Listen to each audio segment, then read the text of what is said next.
الحمدللہ والصلاة والسلام علی سیدنا رسول اللہ وعلی آلہ واصحابہ ومن والاه. بسم اللہ الرحمن الرحیم. والخاتمة فی سائر احکام الاسم ولواحقہ غیر الاعراب والبناء.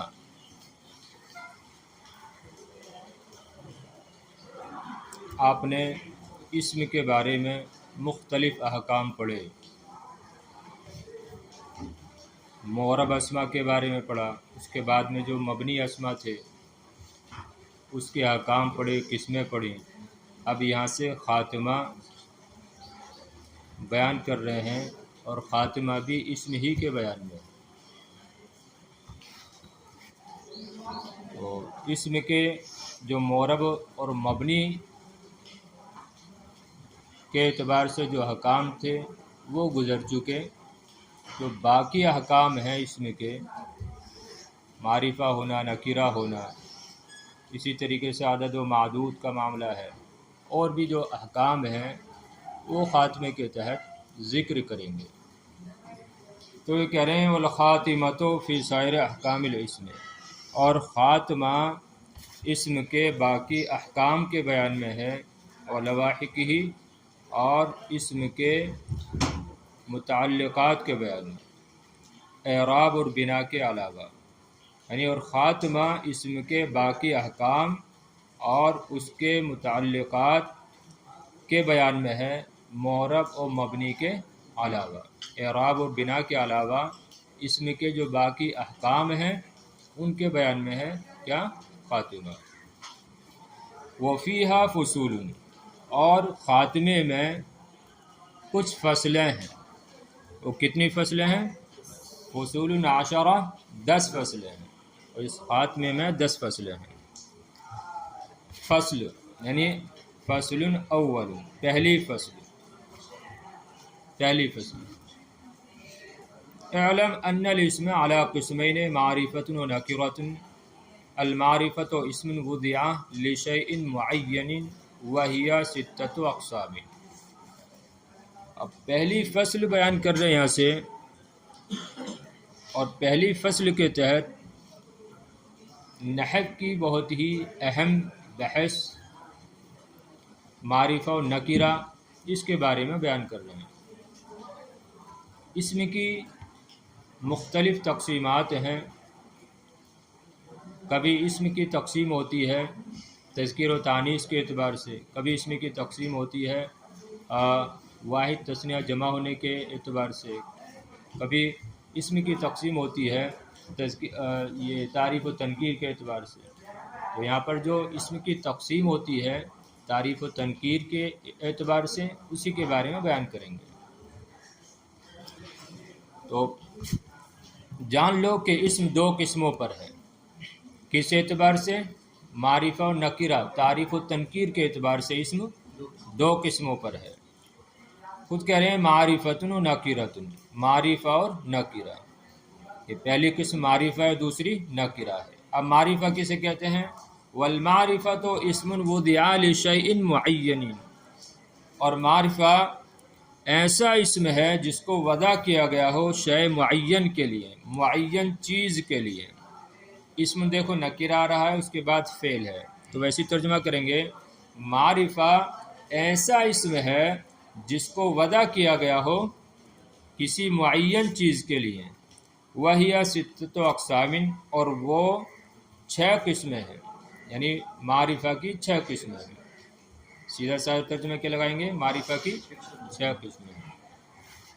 تو معرفہ وہ ایسا اسم ہے جس کو کسی معین چیز کے لیے وضع کیا گیا ہو، اور اس کی 6 قسمیں ہیں. ابھی تک تو آپ نے 7 پڑھی تھی، یہ کہہ رہے ہیں 6 قسمیں ہیں. تب اس سے پہلی کتابوں میں تقریباً سب میں آپ نے 7 ہی قسمیں پڑھی ہوں گی. یہاں کیا کہہ رہے ہیں؟ 6 قسمیں. ایسا کیوں کہہ رہے ہیں؟ ہاں، انہوں نے جو ہے اسماء اشارات، اسماء موصولات کو ایک قسم میں داخل کر دیا، اس کا نام کیا رکھا؟ مبہمات. ہاں، اس وجہ سے انہوں نے کہا ہے 6 قسمیں ہیں 7 ہی، لیکن نام انہوں نے جو ہے 2 کا 1 رکھ دیا، مبہمات. تو اس وجہ سے 6 ہو گئی. اب وہ کون سی ہیں؟ دیکھیے المضمرات والاعلام والمبہمات والمعرف باللام والمضاف الی احدها والمعرف بالنداء۔ پہلی قسم ضمیریں ہیں، دوسری قسم کیا ہے؟ اعلام، تیسری قسم مبہمات ہیں، اور چوتھی قسم معرف باللام ہے، پانچویں مضاف ہے ان میں سے کسی ایک کی طرف، اور چھٹی قسم معرف یعنی معرفہ بنیدہ ہے۔ تو مضمرات کے بارے میں آپ پڑھ چکے ہیں، ضمیریں، اعلام علم کی جمع یعنی نام، مبہمات سے کیا مراد ہے؟ آنی اسماء الاشاراتی والموصولاتی، مبہمات سے میری مراد اسماء اشارہ اور اسماء موصولہ۔ ان کو مبہمات کیوں کہتے ہیں؟ مبہم و معرفت تو ایک دوسرے کی ضد ہیں، معرفت اور مبہم تو ایک دوسرے کی ضد ہیں، تو پھر ان کو مبہمات کیوں کہتے ہیں؟ وجہ یہ ہے کہ جب تک صلے کے ساتھ اسم موصول کو نہ جوڑا جائے، اسم موصول کے ساتھ صلے کو نہ جوڑا جائے، تب تک اسم موصول کیا رہتا ہے؟ مبہم رہتا ہے۔ اسی طرح جب تک اسم اشارہ کے ساتھ مشار الیہ کو نہ جوڑا جائے، مبہم رہتا ہے۔ آپ کہتے رہو الذی پوری عمر کہتے رہو، کچھ بھی سمجھ میں نہیں آئے گا، لیکن جب آپ کہیں گے جاء الرجل الذی ضربک، کہ میرے پاس وہ آدمی آئے جس نے تجھے مارا، تب الذی کو دوسرے کے ساتھ جوڑ دیں گے تو اب معنی واضح ہو جائے گا۔ اسی طرح ھذا آپ کہتے رہیں زندگی بھر، کچھ بھی سمجھ میں نہیں آئے گا، لیکن جب کہہ دیں گے ھذا کتاب، ھذا قلم، تو اب جو ہے معنی واضح ہو جائے گا۔ تو اسم موصول بغیر صلہ اور اسم اشارہ بغیر مشار الیہ کے اپنا معنی بتانے میں مبہم ہوتے ہیں، اس وجہ سے ان کو مبہمات کہا جاتا ہے۔ چوتھی قسم کیا ہے؟ معرف باللام، معرف باللام یعنی جس پر الف لام ہو، جیسے رجل سے کیا ہے؟ الرجل۔ والمضاف الی احدها، اور پانچویں قسم کیا ہے؟ ان میں سے کسی ایک کی طرف مضاف ہو، ان میں سے کسی ایک کی طرف مضاف ہو، یعنی یہ جو پانچ قسمیں گزری ہیں پیچھے، ان میں سے کسی ایک کی طرف مضاف ہو۔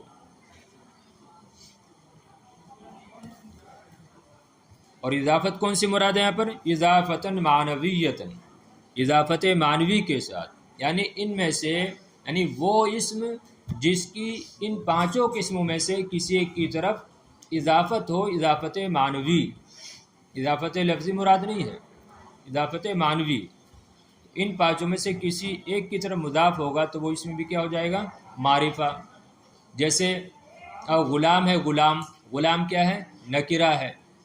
جیسے میں نے کہا غلام، دنیا میں جتنے بھی غلام ہیں سب پر صادق آئے گا، لیکن جب میں نے کہا غلام زیدن، زید کا غلام، تو اب جو ہے یہ غلام بھی کیا ہو گیا؟ معرفہ بن گیا، کیونکہ اس کی اضافت کدھر کی؟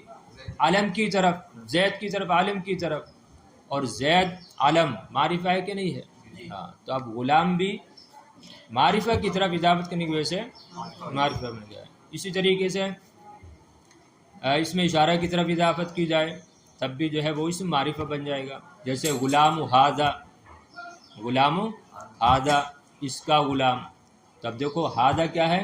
اس میں اشارہ ہے اور معرفہ ہے، لہذا اس کی طرف جب اضافت کی جائے کسی اسم کی تو یہ بھی کیا ہو جائے گا؟ معرفہ بن جائے گا، ٹھیک ہے نا؟ والمعرف بالندا، اور معرفہ بندا یعنی جس کو حرف ندا کے ذریعے معرفہ بنایا گیا ہو، جیسے رجل ہے، یہ کیا ہے؟ نکرہ ہے، لیکن اس پر آپ یا حرف ندا لے آئیں تو کیا ہو جائے گا؟ معرفہ بن جائے گا، یا رجل، تبھی کیا ہو جائے گا؟ معرفہ بن جائے گا۔ صحیح ہے؟ تو یہ 6 قسمیں ہوئی، ٹھیک ہے نا؟ پہلی قسم کیا ہے؟ مضمرات، دوسری اعلام یعنی نام، تیسری مبہمات، مبہمات سے مراد کیا ہے؟ اس میں اشارہ، اور اسماء موصولہ، اور چوتھی قسم ہے معرب باللام، اور پانچویں قسم ہے مضاف ہو ان میں سے کسی ایک کی طرف اضافت معنوی کے ساتھ، اور چھٹی قسم ہے معرفہ بنیدہ۔ اچھا یہاں پر ایک بات اور یاد رکھ لیں، جو کہا المعرف باللام، یعنی وہ اسم جس کو الف لام کے ذریعے معرفہ بنایا گیا ہو تو وہ بھی کیا ہو جاتا ہے؟ معرفہ بن جاتا ہے۔ جیسے رجل سے کیا ہے؟ الرجل، طالب سے الطالب، ٹھیک ہے؟ تو کیا ہر الف لام اسم کو معرفہ بنا دے گا؟ یہ بات جو ہے یاد رکھنے کے لائق ہے، آگے بھی کام دے گی آپ کو۔ کیا ہر الف لام اسم کو معرفہ بنا دے گا؟ تو ایسا نہیں ہے۔ دیکھیں الف لام کی دو قسمیں ہیں، ایک الف لام اسمی ہوتا ہے، ایک الف لام حرفی ہوتا ہے۔ کتنی قسمیں؟ دو، ایک اسمی اور ایک حرفی۔ اب پہچانیں گے کیسے کہ اسمی ہے یا حرفی ہے؟ تو پہچان کا طریقہ یہ ہے کہ وہ الف لام جو اس میں فاعل، اس میں مفعول پر آتا ہے، اس کو الف لام اسمی کہا جاتا ہے، ٹھیک ہے؟ وہ الف لام جو اس میں فاعل، اس میں مفعول پر آتا ہے، اس کو الف لام اسمی کہا جاتا ہے۔ جیسے الضارب، المضروب، الناصر، المنصور، تو اس الف لام کو کیا کہا جائے گا؟ اسمی، اور یہ الذی کے معنی میں ہوتا ہے، صحیح ہے؟ اور وہ الف لام جو اس میں فاعل، اس میں مفعول پر نہ آئے، اس کو کیا کہیں گے؟ حرفی کہیں گے۔ تو آسان طریقہ پہچاننے کا، وہ الف لام جو اس میں فاعل، اس میں مفعول پر آئے، وہ اسمی ہوگا، اسمی کہلائے گا۔ ہاں، اور یہ الف لام یعنی جو الف لام اسمی ہوتا ہے، یہ اسم کو معرفہ نہیں بناتا ہے، اسم کو معرفہ نہیں بناتا ہے، کیونکہ یہ تو الذی کے معنی میں ہے، تو پہلے سے ہی معرفہ ہے وہ تو ہے۔ الضارب میں جو الف لام ہے یہ الذی کے معنی میں ہے، اور الذی پہلے سے ہی معرفہ ہے، الذی اس میں موصول ہے نا، پہلے سے ہی معرفہ ہے۔ تو الف لام اسمی جو ہوتا ہے وہ اس میں فاعل، اس میں مفعول پر آتا ہے، اور یہ اسم کو معرفہ نہیں بناتا ہے، جو پہلے سے معرفہ ہے۔ الف لام حرفی جو ہوتا ہے وہ اس میں فاعل، اس میں مفعول کے علاوہ پر داخل ہوتا ہے، اور داخل ہونے کے بعد اس کو معرفہ بنا دیتا ہے، جیسے رجل سے الرجل، ٹھیک ہے؟ تو اب یہ الف لام کیا کرے گا؟ اس کو الرجل کو معرفہ بنا دے گا، صحیح ہے؟ اچھا ایک بات اور، یہاں اس میں کافی تفصیل کی جاتی ہے الف لام کے سلسلے میں، تھوڑی سی یہ بھی ہے کہ الف لام جو حرفی ہوتا ہے اس کی کئی قسمیں ہیں، ایک استغراقی ہوتا ہے، ایک عہد ذہنی ہوتا ہے، ایک عہد خارجی ہوتا ہے، پڑھا، ایک جنسی ہوتا ہے، 4 قسمیں ہیں تقریباً۔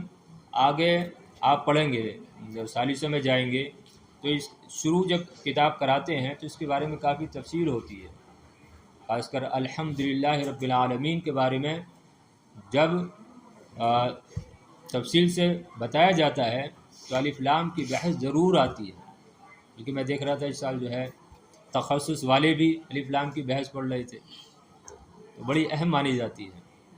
تو اگر یہ بات یاد رکھیں گے آپ تو انشاءاللہ آگے سمجھنے میں آپ کو آسانی ہوگی۔ تو دیکھو اولاً کیا ہے، الف لام کی 2 قسمیں ہیں، اسمی اور حرفی، سمجھ گئے نا اتنی بات؟ اب جو الف لام حرفی ہوتا ہے، حرفی جو ہوتا ہے اس کی اب چند قسمیں ہیں۔ اس الف لام کے ذریعے سے، یعنی جس پر یہ الف لام داخل ہے، الف لام حرفی، اس سے اشارہ یا تو جنس کی طرف ہوگا، اس سے اشارہ یا تو جنس و ماہیت کی طرف ہوگا یا افراد کی طرف ہوگا، اس سے اشارہ یا تو جنس و ماہیت کی طرف ہوگا یا افراد کی طرف ہوگا۔ اگر جنس اور ماہیت کی طرف اشارہ ہو، یعنی افراد کی طرف اشارہ نہ ہو، جنس اور ماہیت کی طرف اشارہ ہو، تو اس کو پھر الف لام جنسی کہتے ہیں۔ اور اگر افراد کی جانب اشارہ ہو تو پھر یا تو تمام افراد کی جانب اشارہ ہوگا یا بعض افراد کی جانب اشارہ ہوگا۔ اگر تمام افراد کی جانب اشارہ ہو تو اس کو الف لام استغراقی کہیں گے، اور اگر بعض افراد کی جانب اشارہ ہو تو یا تو وہ بعض افراد خارج میں ہوں گے یا ذہن میں ہوں گے۔ اگر وہ بعض افراد خارج میں موجود ہوں تو اس صورت میں اس الف لام کو عہد خارجی کہا جائے گا، اور اگر وہ افراد جن کی جانب اشارہ ہے وہ ذہن میں ہوں تو پھر اس کو الف لام عہد ذہنی کہا جائے گا۔ سمجھ گئے بات؟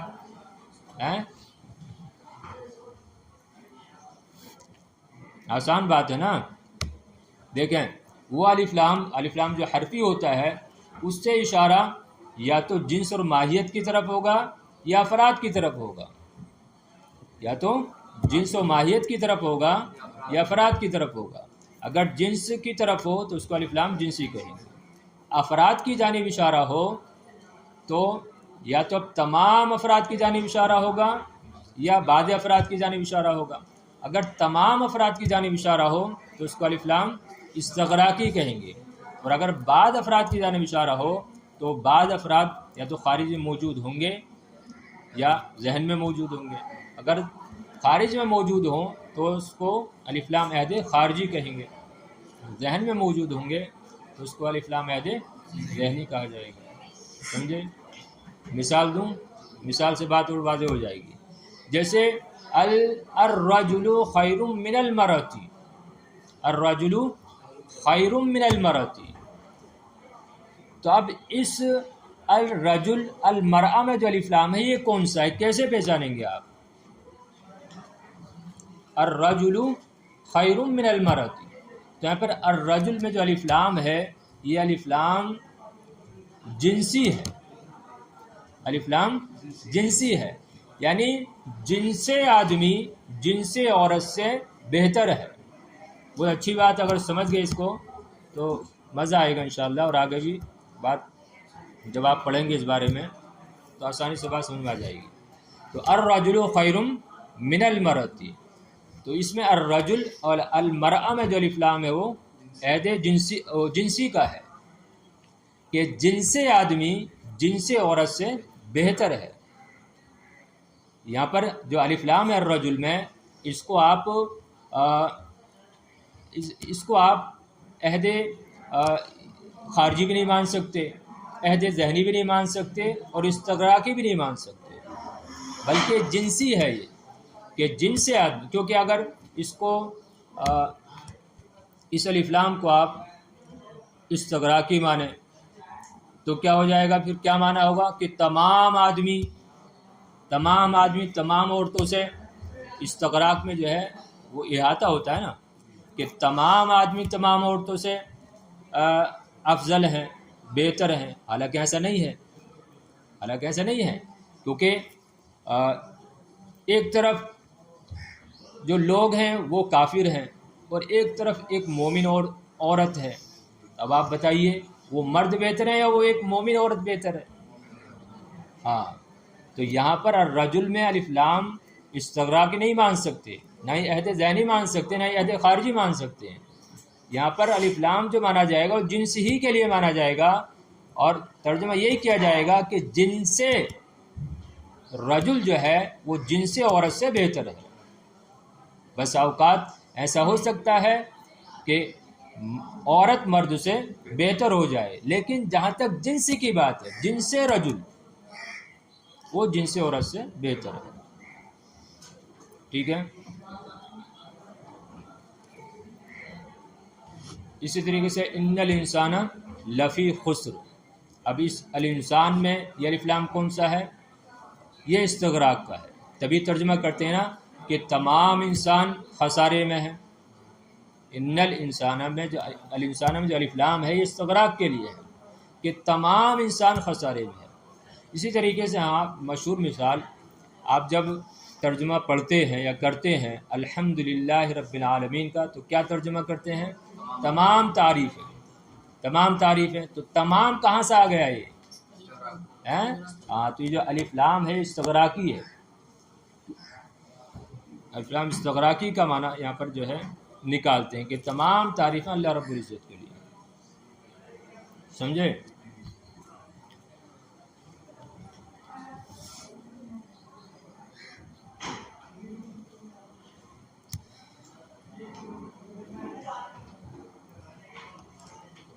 اختصار کے ساتھ پھر سمجھ لو، کتنی قسم الف لام کی؟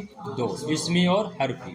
اس میں فاعل اسم مفعول پر اگر داخل ہو تو وہ الف لام اسمی کہلاتا ہے، اسمی ہوگا، اور اگر اس میں فاعل اسم مفعول کے علاوہ اسم پر داخل ہو تو پھر وہ اس الف لام کو کیا کہیں گے؟ حرفی۔ اب اس کی جو ہے 4 قسمیں ہیں، یا تو اس کے ذریعے سے اشارہ ہوگا جنس اور ماہیت کی جانب یا پھر افراد کی جانب۔ اگر اس الف لام کے ذریعے اشارہ ہو کس کی طرف؟ جنس و ماہیت کی طرف، تو اس کو الف لام جنسی کہیں گے، جنسی، جیسے الرجل خیر من المرأة۔ اور اگر افراد کی جانب ہو تو یا تو تمام افراد کی جانب اشارہ ہوگا یا بعض افراد کی۔ تمام افراد کی جانب اشارہ ہو تو اس کو الف لام استغراقی، جیسے الحمدللہ رب العالمین ان الانسان لفی خسر، یا بعض افراد کی جانب اشارہ ہوگا، اور وہ بعض افراد یا تو خارج میں موجود ہوں گے یا ذہن میں ہوں گے۔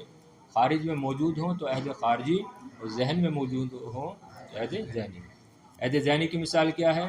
ان یاکلہ الذئب، سورہ یوسف میں ہے نا، سورہ یوسف میں حضرت یعقوب علیہ السلام نے کیا فرمایا تھا کہ مجھے خوف ہے کہ اس کو بھیڑیا کھا جائے گا، تو بہرحال الذئب کا جو یہ الف لام ہے یہ عہد استغراق کا ہو سکتا ہے، عہد یا اس کا عہد خارجی ہو سکتا ہے، عہد ذہنی کون سا ہوگا یہ؟ عہد ذہنی کا ہے یاکلہ الذئب، کیونکہ عہد خارجی کبھی نہیں مان سکتے۔ عہد خارجی کیوں نہیں مان سکتے؟ کیونکہ خارج میں معلوم ہی نہیں ہے کس نے کھایا، کون سے بھیڑیے نے کھایا ہے۔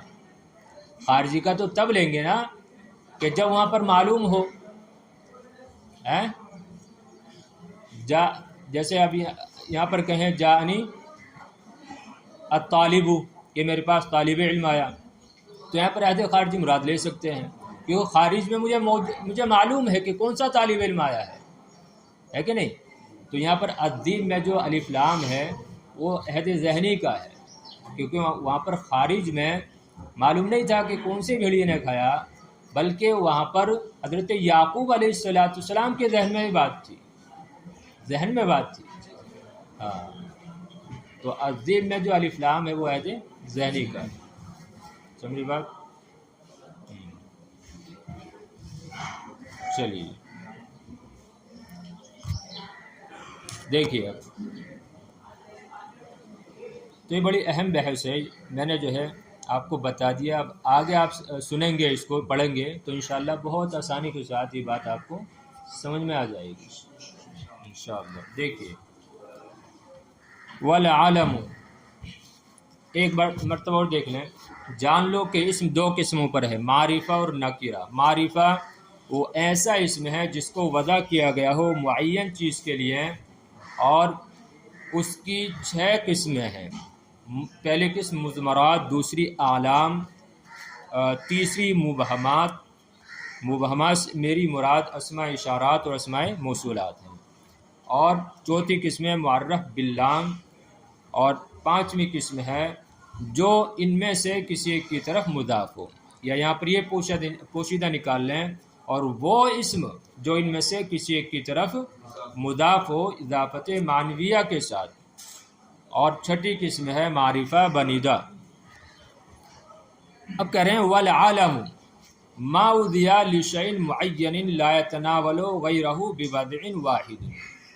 دیکھیں یہاں پر صرف عالم کی وضاحت کر رہے ہیں، عالم آیا نا، عالم کی جمع ہے نا عالم، تو صرف عالم کی وضاحت کر رہے ہیں۔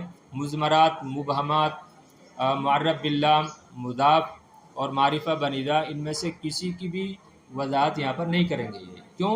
اس لیے کہ ان کے بارے میں آپ پڑھ چکے ہیں، سب کے بارے میں پڑھ چکے نا، ضمیروں کے بارے میں پڑھ چکے آپ، مبہمات یعنی اسماء اشارات، موصولات کے بارے میں پڑھ چکے، اسی طریقے سے معرف باللام کو آپ جانتے ہی ہیں کہ جس پر الف لام داخل ہوتا ہے اس کو معرف باللام کہتے ہیں۔ اسی طرح مضاف کے بارے میں آپ جان چکے ہیں،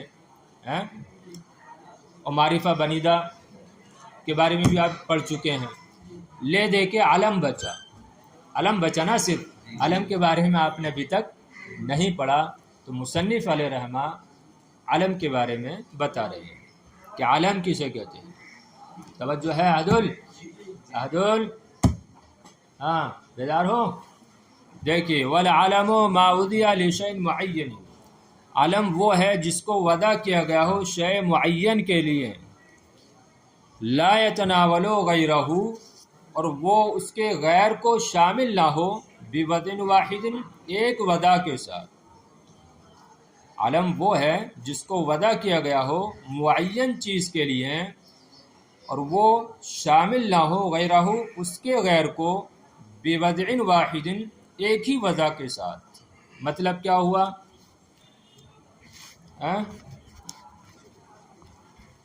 آپ میں سے ہر ایک کا نام کیا ہے؟ اس کے لیے علم ہے، ٹھیک ہے؟ تو بسا اوقات آپ دیکھتے، آپ نے تعریف کی اپنی معرفہ کی جو شے معین کے لیے وضع کیا گیا ہو، تب بسا اوقات آپ دیکھتے ہیں کہ کئی افراد ہیں، ان کے سب کے نام کیا ہے؟ مثلا زید ہیں. تو اب اس میں معرفت کہاں رہی؟ علم تو وہ معرفہ کسے کہتے ہیں؟ جو شے معین کے لیے وضع کیا گیا ہو. جبکہ ہم اور معرفہ کی قسموں میں سے ایک قسم کیا ہے؟ علم ہے. تو ہم دیکھتے ہیں کہ ایک ہی علم کئی فردوں کا ہوتا ہے، تو پھر اس میں معرفت کہاں رہی؟ ارے بات سمجھ رہے ہیں نا؟ سمجھ رہے ہیں نا بات؟ اب جیسے اسی جماعت میں جو ہے غالباً 3 محمد رضا ہیں، 3 ہے نا؟ تو پھر جب میں نے کہا محمد رضا نے پڑھا، تب کون سے محمد رضا نے پڑھا؟ یہاں پر کوئی معرفت ہوئی ہے؟ یہ بھی اس میں تینوں احتمال ہیں، ہو سکتا ہے پہلے نے پڑھا ہو، دوسرے نے پڑھا ہو، تیسرے نے پڑھا ہو. تو پھر اس عالم نے معرفت کا فائدہ کہاں دیا؟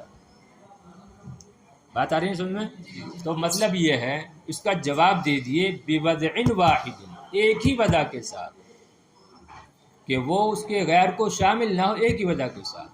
مطلب دیکھیں یہ ہے، مثلا کسی کے یہاں کوئی بچہ پیدا ہوا ہے، اس نے اپنے بچے کا نام کیا رکھا؟ مثلا زید رکھا. تو اس نے اولاً نام کیا رکھا؟ زید. تو زید نام رکھنے میں وہ تنہا ہے، لہذا اب وہ اس کے لیے کیا ہو گیا؟ علم ہو گیا. اگر وہ 2-4 نام رکھ دے ایک ہی ساتھ میں تو اب وہ معرفہ نہیں کہلائے گا، وہ معرفہ نہیں کہلائے گا. تب ان کے ابو نے ان کا نام محمد رضا رکھا تو یہ ان کے لیے علم ہے. اسی طرح ان کے ابو نے ان کا نام محمد رضا رکھا تو یہ ان کے لیے علم ہے. ٹھیک ہے نا؟ کیونکہ ایسا نہیں ہے کہ سب نے مل کر رکھا ہو ایک ہی مرتبہ میں، کہ ان تینوں کا نام جو ہے، ہم جو ہے ان تینوں کا نام محمد رضا رکھتے ہیں، بلکہ سب نے جو ہے الگ الگ رکھا ہے. تو وہی بوضع واحد کا یہی مطلب ہے کہ ایک ہی وجہ کے ساتھ وہ اس کے غیر کو شامل نہ ہو. صحیح ہے نا؟ اور علم وہ ہے جس کو شے معین کے لیے وضع کیا گیا ہو اور وہ شامل نہ ہو اس کے غیر کو ایک ہی وضع کے ساتھ. پورا کر لیں. وَأَعْرَفُ الْمَعَارِفَ الْمُضْمَرُ الْمُتَكَلِّمُ، سب سے زیادہ معرفت ضمیر متکلم میں ہے جیسے انا اور نحن، پھر ضمیر مخاطب میں ہے جیسے انتا، پھر غائب میں ہے جیسے ہوا، پھر علم میں ہے، پھر مبہمات میں ہے، پھر معرف باللام میں ہے، پھر معرفہ بندا میں ہے. یعنی ایسے ہی بتانا چاہ رہے ہیں کہ یہ 6 قسمیں کس کی ہیں؟ معرفہ کی ہیں، لیکن ان میں معرفت میں اختلاف ہے. صحیح ہے نا؟ معرفت میں اختلاف ہے، کسی میں بہت زیادہ معرفت پائی جاتی ہے، کسی میں کم پائی جاتی ہے، سب معرفہ. تو سب سے اول درجہ کس کا ہے؟ ضمیر کا. سب سے اول درجہ معرفت کے حساب سے کس کا ہے؟ ضمیر کا. اور ضمیر بھی اب 3 قسم کی ہوتی ہے، تو اس میں سب سے زیادہ معرفت کس میں ہے؟ متکلم ہے. ارے آدمی اپنے آپ کو اچھی طرح جانتا ہے نا، دوسرے کے بمقابل اپنے آپ کو سب سے اچھی طریقے سے جانتا ہے، تو اس وجہ سے سب سے زیادہ معرفت کس میں ہے؟ ضمیر متکلم. اس کے بعد میں سامنے والے کو جانتا ہے، تو دوسرے مرتبے پر وہ ضمیر مخاطب ہے، اور تیسرے مرتبے میں ضمیر غائب آتی ہے۔ وہی بتا رہے ہیں سب سے زیادہ معرفت ضمیر متکلم میں ہے، جیسے انا اور نحنو، پھر مخاطب میں جیسے انتا، پھر غائب میں جیسے ہوا، پھر علم میں پھر کیا ہے، یعنی علم دوسرے نمبر پر آتا ہے، پہلے نمبر پر ضمیر میں معرفت ہے، دوسرے میں علم میں، پھر مبہمات، پھر جو ہے معرف باللام، پھر معرفہ بنیدہ میں معرفت ہے، والمضاف فی قوت المضاف الیہ۔ اچھا مضاف کہہ رہے ہیں مضاف، یہ مضاف الیہ کے قوت میں ہے، یعنی جیسا مضاف الیہ ہوگا ویسے ہی اس مضاف کا بھی درجہ ہوگا اور اس میں اتنی ہی معرفت ہوگی۔ جیسے اب مثلا سب سے زیادہ معرفت کس میں ہے؟ ضمیر میں ہے، تو اب اس کی طرف جو مضاف ہوگا اس کا مرتبہ ہوگا، جیسے غلام و حاضہ، غلام و حاضہ، تو اب جو ہے جو مرتبہ حاضہ کا ہے وہی مرتبہ کس کا ہوگا؟ غلام کا ہوگا۔ یا اسی طرح غلام الذی، غلام الذی، تب جو مرتبہ الذی کا ہے معرفت کے حساب سے وہی اس کا ہوگا۔ تو یہ کہہ رہے ہیں والمضاف فی قوت المضاف الیہ، اور مضاف مضاف الیہ کی قوت میں ہے۔ والنکرۃ ما وضع لشیء غیر معین کرجل و فرس، اور نکرہ وہ ہے جس کو وضع کیا گیا ہو غیر معین شے کے لیے، جیسے رجل اور فرس، یعنی جیسے رجل اور فرس۔ صحیح ہے نا؟ چلیے، السلام علیکم ورحمۃ اللہ وبرکاتہ۔